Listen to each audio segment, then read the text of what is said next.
Comment peut-on être condamné à 15 ans de réclusion criminelle, être condamné à des peines successives pour récidive dans notre pays, avoir proféré encore des menaces récemment contre la police nationale et pouvoir rester en liberté?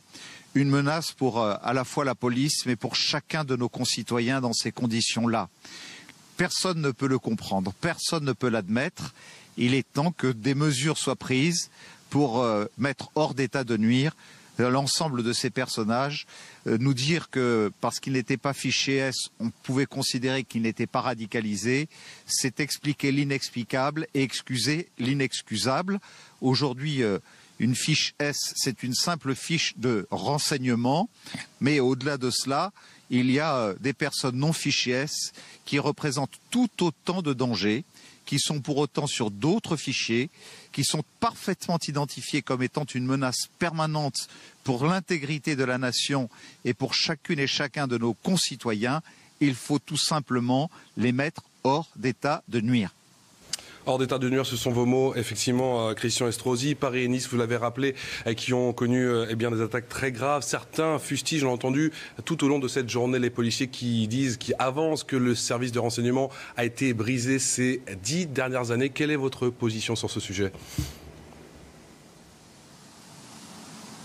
Je crois que nous avons un service de renseignement auquel il faut d'ailleurs rendre hommage. La preuve, c'est que ce personnage était parfaitement identifié. La preuve, c'est que nous ne ferons jamais suffisamment d'efforts. Il faut encore les renforcer, mais ils font un travail tout à fait remarquable. On voit bien qu'il y avait toutes les informations nécessaires sur ce personnage. Ce ne sont pas les services de renseignement qui sont en cause, mais bien ce décalage qu'il y a entre notre droit qui n'est pas assez ferme.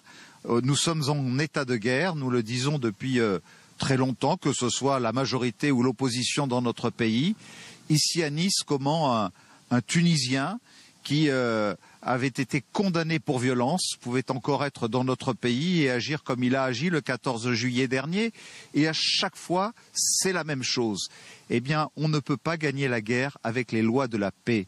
Nous n'avons cessé de le dire et il est temps que l'on arrive à des réformes qui, dans un pays de 66 millions d'habitants, là où il y a sans doute seulement 15 000 personnes à isoler pour protéger l'ensemble de la population française, ces mesures soient enfin prises.